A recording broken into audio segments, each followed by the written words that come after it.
गुरुजी आप वो मर्यादा समझाने वाले थे, रजूभाई शतराणी। कैसी और कौन सी मर्यादा समझाने वाला? वो समझाने वाले थे कि जैसे महाप्रभु जी ने क्रोध किया, तो वो क्रोध की जो मर्यादा थी, मतलब वो भी मानी नहीं रजूभाई शतराणी ने। मर्यादा यानी वेद शास्त्र की मर्यादा। वेद और शास्त्रों की मर्यादा का एक नियम है कि भक्ति के भाव, शुद्ध विचारों और प्रभु के सुख पर ध्यान रखने की बजाय विधि और क्रियाओं पे ध्यान रखते हैं। तो ये मर्यादा है। जैसे आप अगर ठाकुर जी की सेवा कर रहे हैं और आज पंचमी है, हिंडोला प्रारंभ हो चुके हैं, और पंचमी के लिए पीले वस्त्र, पीली पाग, अब मान लो आप, और पीला फेंटा, आज फेंटा आता है, ठीक है। अब आज आपके पास पीला फेंटा नहीं है तो क्या करोगे आप ठाकुर जी की सेवा में? ठाकुर जी को बैठा दोगे, 2 मिनट बैठो, पहले हम पीला फेंटा बना ले। आधा घंटा बैठो, पौना घंटा बैठो, पहले पीला फेंटा है, क्योंकि यार लिखा हुआ है। हमारा तो रीत नु राय तो करवानो ने, हम तो लकीर के फकीर हैं। तो अब वो चाहिए मतलब चाहिए, ये होना चाहिए मतलब होना ही चाहिए हमारे। आज इसीलिए पूज्य गुरुवर्य जगत गुरु महाप्रभु श्रीमद वल्लभाचार्य चरण ये आज्ञा करते हैं कि आज पुष्टि भक्ति मार्ग में शुद्ध पुष्टि का भाव कुछ वैष्णवों के या आचार्य बालकों के घर में है, बाकी जितनी हवेलियां हैं,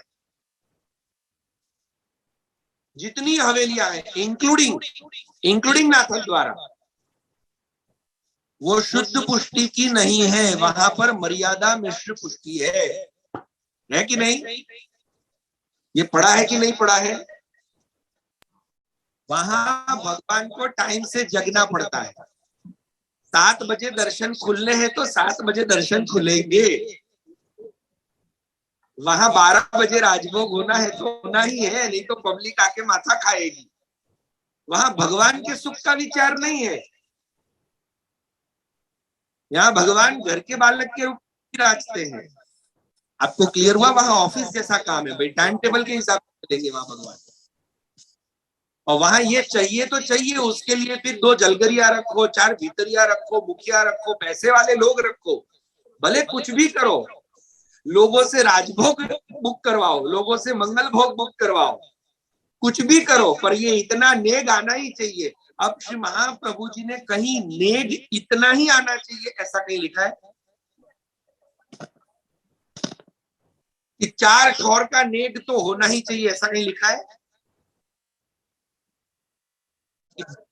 ब्राह्मण जो कि वैष्णव नहीं है, सही है कि गलत है? सही है। उनको श्री महाप्रभु जी ने गोवर्धन धरण सेवा में रखा, बराबर। अब मेरा प्रश्न ये है, क्या पुष्टि भक्ति मार्ग में श्री ठाकुर जी पुष्टि पुरुषोत्तम की सेवा कोई दूसरा व्यक्ति कर सकता है? तो ये बंगाली ब्राह्मणों को क्यों रखा? नेग उसी वक्त क्यों बांधना पड़ा? जब बंगालियों को सेवा दी तभी नेग क्यों बांधना पड़ा? और ये नेग है क्या?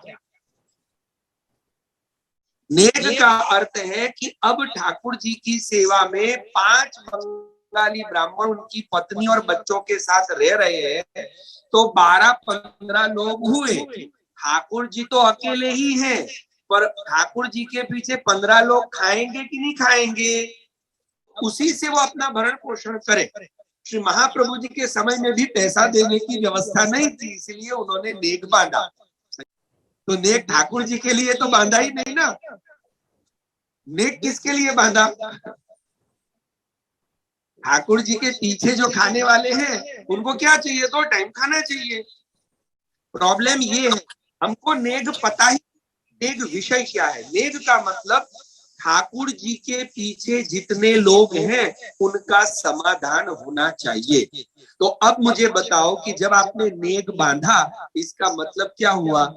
आपने ठाकुर जी का विचार किया कि ठाकुर जी के पीछे वाले लोगों का विचार? ठाकुर जी इसमें कोई विचार ही नहीं है। श्री महाप्रभु जी ने बंगालियों के आने के बाद नेग बांधा, क्योंकि उस समय पैसे के रूप में पगार नहीं दिया जाता था, और वो परंपरा आज भी नाथद्वारा में मौजूद है। दूसरी हवेलियों में मौजूद नहीं है, सिर्फ नाथद्वारा की हवेली में आज भी वो परंपरा मौजूद है कि पगार नहीं दिया, उनको भी नेग दिया जाता है। इसलिए वो नेग हुआ करता था। अब मर्यादा मार्ग और पुष्टि भक्ति प्रेम मार्ग में यही अंतर है, और इसीलिए जितनी भी हवेलियां हैं वो सब मर्यादा मार्ग विशिष्ट पुष्टि है। उसमें पुष्टि कम, मर्यादा विशेष है, क्योंकि ठाकुर जी को टाइम पे खड़ा हो जाना है, क्योंकि नहीं तो पब्लिक अभी आएगी मंगला में दर्शन करने, और इसलिए लोग दूर दूर से जाते हैं, सुबह की ट्रेन पकड़ते हैं, शाम की ट्रेन से वापस। अब अगर मान लो सुबह ठाकुर जी ने, श्रीनाथ जी ने बोला, जैसे श्री महाप्रभु जी और श्री गोपीनाथ जी और श्री गुसाई जी के साथ मस्ती करते थे ठाकुर जी, पर ऐसे बोले कि नहीं आज मुझे नहीं उठना है, और ऐसा अगर आज कर दे तो आज मुझे उठना नहीं है, मुझे नींद आ रही है, बोले अभी लोग आके दर्शन करने खड़े हो जाएंगे, खड़े हो जाओ, भगवान को भी जबरदस्ती हम खड़ा कर देंगे। बोले 5 बजे लोग आ जाते हैं ट्रेन पकड़ के, उनको वापस 4 बजे की उनकी रिटर्न ट्रेन है, आप खड़े नहीं होंगे दर्शन कैसे होंगे? और आपने अगर दर्शन नहीं दिए तो लोग आएंगे क्यों? लोग आएंगे नहीं तो भेंट कैसे धरेंगे? लोग भेंट नहीं धरेंगे तो यहाँ की सब सिस्टम कस्टम चलेगा कैसे? तो भगवान बेचारे खड़े हो गए लोगों के लिए, लो मैं खड़ा हो गया, लो दर्शन कर लो। अब आपके घर में ऐसा होता है, आपके घर में आप कभी 4 बजे भी मंगला कराते हो, कभी 8 बजे मंगला कराते हो, हैं? कभी 7 बजे मंगला कराते हो, कभी 10 बजे। तो भी ठाकुर जी को आपको किसी को दिखाना ही नहीं है। अब आपके पास आज अगर पीला फेंटा नहीं है तो आप क्या करोगे? फेंटा नहीं है तो पाग धरोगे, पीली पाग धरोगे, ठीक है ना? बादलाई रुपेरी घेरा नहीं, आज बादलाई रुपेरी घेरा, ठीक है, श्रृंगार में। अब आपके पास बादलाई रुपेरी घेरा नहीं है तो क्या करोगे? सोनेरी है तो सोनेरी करोगे, लो प्रभु सोनेरी धारण करो। मंदिर में ऐसा संभव ही नहीं है। यहाँ ये घड़ा आना चाहिए तो आना ही चाहिए, और उस चक्कर में 15 आदमियों को रखा है। तो अब सेवा 15 आदमियों के भरोसे पे करनी है कि स्वयं करनी है? श्री महाप्रभु जी 15 आदमियों के भरोसे पे सेवा करते थे कि स्वयं करते थे? स्वयं। श्री गुसाई जी अपने नवलाल की सेवा करके घोड़े पे विराज के गतिपुरा पधारते थे, गोवर्धन धरण की सेवा करने, वापस आके अपने नवनीत लाल की सेवा करते थे। उन्होंने सेवा छोड़ी नहीं, दूसरों के भरोसे गोवर्धन धरण की सेवा क्यों की?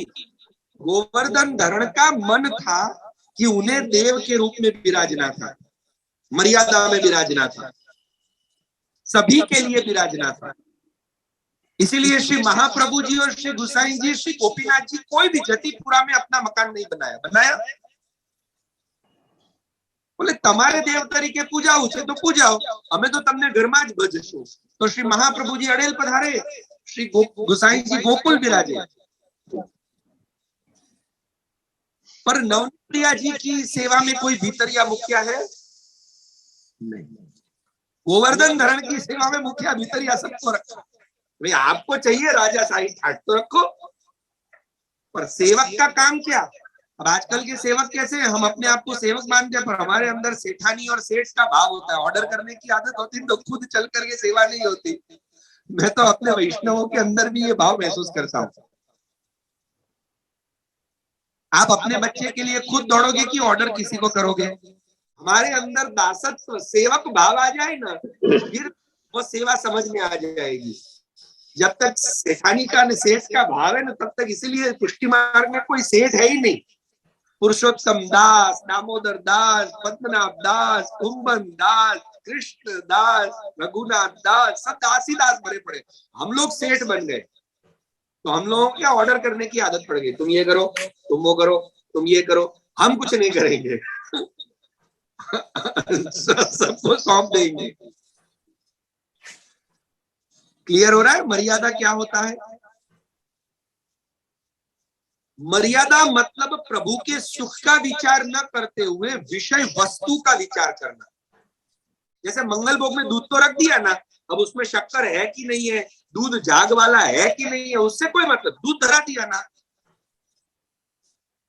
जैसे हमने जारी जी भर दी ना, आप समझे, जारी जी भर दी ना, अब भले इतनी छोटी जारी जी भरी और मिर्ची के भजिया रखी है, ठाकुर जी को तीखा लग रहा है, फीका लग, जारी जी भरी कि नहीं भरी?